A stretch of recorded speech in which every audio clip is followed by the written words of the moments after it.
Hi friends, எல்லாருக்கும் வணக்கம். Welcome to my channel Mithu fashion. இன்றைக்கி நம்ம மாடி தோட்டத்தில் வருஷக்கணக்காக வச்சுருக்க மண்ணை புதுப்பிச்சு நல்ல வளமான மண்ணாக மாற்றி அந்த மண்ணுக்கு நல்ல ஒரு ஊட்டத்தை கொடுத்து வேறு செடிகள் வச்சாலும் சரி, இல்லை அதே செடி ரீபாட் பண்ணி வைக்கிறீங்க அப்படின்னா எப்படிலாம் வைக்கலாம், என்ன கேர் பண்ணலாம்னா இந்த வீடியோவில் பார்க்க போகிறோம்.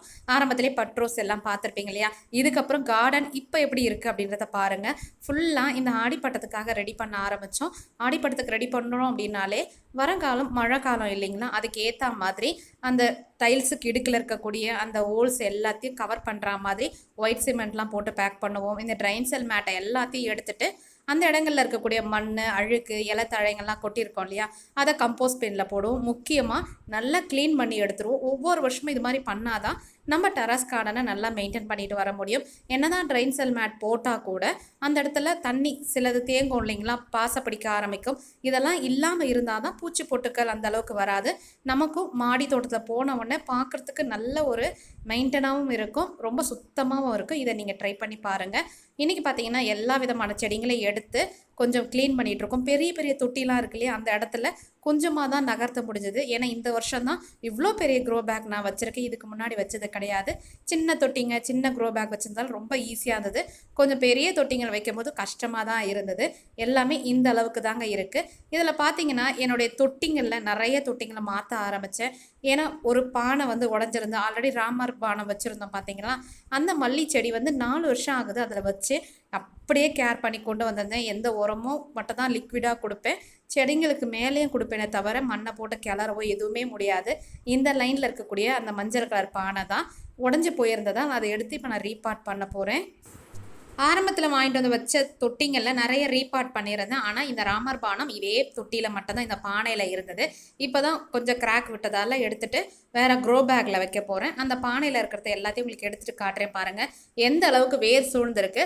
அது மட்டும் இல்லாமல் நம்ம கொடுக்கக்கூடிய கட்டியான உரங்கள்லாம் அப்படியே இருந்தது. அதுதான் முக்கியமானது, நம்ம இதில் கவனிக்க வேண்டியது. மற்றபடி லிக்விடாக நல்லா கொடுக்குறோம் பார்த்தீங்களா, அதெல்லாம் நல்லாவே இருந்தது. இந்த ஒயிட் கலர் பார்த்தீங்கன்னா கொஞ்சமாக ஃப்ளவர் பூஸ்டர்னு சொல்லிட்டு ஒரு உரம் கொடுத்துருந்தேன். அது தாங்க அது அப்படியே கட்டியாக சில இடங்களில் நிற்க ஆரம்பிச்சிருது.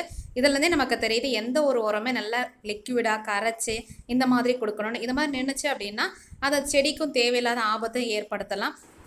வச்ச 4 வருஷம் தொட்டியில் ஃபுல்லாக வேறு தாங்க இருக்குது. மண் மேலோட்டம் மட்டும்தான் இருக்குது. அப்படியே கொத்தாக தூக்கிட்டு வரலாம். கொஞ்சம் கூட மண் உதிர்ந்தும் கொட்டெல்லாம் அந்த ஷேப்பு பார்த்தீங்கன்னா அப்படியே இருந்தது இல்லையா. இந்த க்ரோ பேக்கில் தான் மாற்றி வைக்க போகிறேன். கார்டனே கொஞ்சம் அன்ஈவனாக இருக்குது இல்லையா. நான் பார்த்தீங்கன்னா மண்ணை கிட்டத்தட்ட ஒரு 3 வாரத்துக்கு முன்னாடி ரெடி பண்ணி வச்சுருக்கேன். இதில் பார்த்தீங்கன்னா azospirillum, phospho bacteria, potash bacteria, இது 3 மிக்ஸ் பண்ணியிருக்கேன். கொஞ்சமாக ட்ரைகோடர்மா விரிடி, உங்கள்கிட்ட சூடோமோனஸ் இருந்தால் அதையும் நீங்கள் ட்ரை பண்ணலாம். ஏதாவது ஒன்று போட்டால் கூட ரொம்ப பெஸ்ட்டு. ஏன்னா பூச்சி தாக்குதல், நோய் தாக்குதல்லாம் அந்த அளவுக்கு வராமல் இருக்கிறதுக்கு மண் பகுதியில் கொடுக்கறது. வேப்ப மண்ணாக்கு இருந்தாலும் ஒரு கைப்பிடி சேர்த்துக்கலாம். இது எல்லாத்தையும் சேர்த்தே நான் மிக்ஸ் பண்ணி வச்சுருந்தேன். அதை தான் நீங்கள் இப்போ பார்க்குறீங்க. இந்த மாதிரி உயிர் உரங்களை நம்ம கொடுத்து ஒரு ஓரமாக தூக்கி வைக்கிறத விட அந்த உயிர் உரங்கள் அதில் நிறைய உருவாகணும். அதுக்காக லைட்டாக நம்ம தண்ணி தெளித்து ஒரு ஈரப்பதத்தை மெயின்டைன் பண்ணிகிட்டே வரணும். அந்த மாதிரி நான் 3 வாரத்துக்கு மேலவே ஈரப்பதத்தெல்லாம் விட்டு இந்த ஆடிப்பெருக்குக்காக ரெடி பண்ணி எல்லாம் வச்சுருந்தேன். இந்த ஆடிப்பட்டை ரெடி பண்ணணுன்றதுக்காக அந்த மண்கலவை தான் பார்க்குறீங்க. இப்போ எல்லாத்தையும் எடுத்துகிட்டு இதில் லைட்டாக ஓரங்களை வேற ரொம்ப டிஸ்டர்ப் பண்ணாமல் கொஞ்சமாக மண்ணை கிளறி விட்டுறேன். நம்ம டூல்ஸ்லாம் வச்சு கூட குத்தி விடலாம். முடிஞ்ச அளவுக்கு வேறு டிஸ்டர்ப் பண்ணாமல் பண்ணணும். இந்த ராமர் பானம், இருவாச்சி, ராமேஸ்வரம் மல்லி, என்கிட்ட இருக்க மல்லி வெரைட்டிலாம் நிறைய பேர் கேட்குறீங்க. இதுக்கப்புறம் தான் நான் கட் பண்ணி இந்த சீசனுக்கு பதியம் போட போகிறேன். ஆல்ரெடி நிறைய பேருக்கு கொடுத்துட்டேன். இந்த சீசனில் போடும்பொழுது நான் உங்களுக்கு ஷேர் பண்ணுறேன். வேணுன்றவங்க கீழே எனக்கு கமெண்ட் பண்ணி சொல்லி வைங்க. எத்தனை பேருக்கு தேவையோ அதுக்கு ஏற்ற மாதிரி நான் ரெடி பண்ணி வைக்கிறேன். அந்த தொட்டியில் இருந்த மண்ணை அப்படியே எடுத்து வைக்காமல் கொஞ்சம் ஓரங்கள்லாம் உடச்சி விட்டுருக்கேன். கூட நல்லா தொழு உரம்லாம் போட்டு ரெடி பண்ணி வச்சுருந்தோம் இல்லைங்களா, அந்த மண்ணையும் சேர்த்து அடியில் 2 லேயர் ஏற்றிருக்கேன். மேலோட்டமாக இந்த வேர் வச்சுருக்கேன்.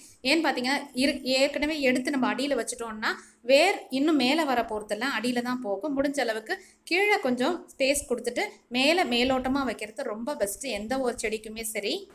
நான் இந்த செடியை ரீபாட் பண்ணுறதே கிட்டத்தட்ட ஒரு 5:30 மணிக்கு மேலே தாங்க பண்ணுறேன். நல்லா வெயில் படுற நேரமும் அந்த நேரத்தில் பண்ணிங்கன்னா செடி வாடுறதுக்கு ரொம்ப ரொம்ப சான்ஸ் உண்டு. முடிஞ்ச அளவுக்கு நல்லா வெயில் தாழ்ந்ததுக்கப்புறம் ரீபாட் பண்ணிவிட்டு கொஞ்சமாக தண்ணி தெளித்து வைங்க. செடியிலையும் சரி மண் பகுதியில் தண்ணி கொடுத்து வைங்க. இந்த மாதிரி கேர் பண்ணி வச்சாதான் அந்த செடி அடுத்த நாள் கொஞ்சமாக தளர்ந்து நல்ல ஒரு நார்மலாக இருக்கும். இல்லை அப்படின்னா செடி வாடினா மாதிரியே இருக்கும். கொஞ்சம் ஷேடில் கூட மறுநாள் வச்சுட்டு நீங்கள் எடுத்து ஒரு 2-3 நாள் கழித்து நல்ல வெயில் படுற இடத்துல வைங்க. இந்த மாதிரி கேர் பண்ணி வைங்க. இந்த மாதிரி ரீபாட் பண்ணி வச்ச செடிக்கு உடனே நம்ம எந்த உரம் கொடுக்க தேவையில்லை. ஒரு 15 நாள் இல்லை 20 நாள் கழித்து ஏதாவது லைட்டான உரங்கள் கொடுத்தாலே போதும். ஏற்கனவே எல்லா உரமும் சேர்த்து தான் வச்சுருக்கோம் இல்லைங்களா, இதுவே அந்த செடிக்கு போதுமான அளவு இருக்கும். கண்டிப்பாக நீங்களும் ரீபாட் பண்ணுறீங்க, இல்லை மல்லி செடி ரோஜா செடிக்கெலாம் நிறைய பேர் கேட்குறீங்களா, இந்த டிப்ஸை ட்ரை பண்ணி பாருங்கள். இதை மெத்தடை ஃபாலோ பண்ணி பாருங்கள். இந்த வீடியோ பிடிச்சிருந்து அப்படின்னா நம்ம சேனலை சப்ஸ்கிரைப் பண்ணி வச்சுக்கோங்க. கூடவே பெல் பட்டனை கிளிக் பண்ணிக்கோங்க. வேற ஒரு இன்ட்ரெஸ்டிங்கான வீடியோவில் நான் உங்களை சந்திக்கிறேன். தேங்க்யூ. பாய் பாய்.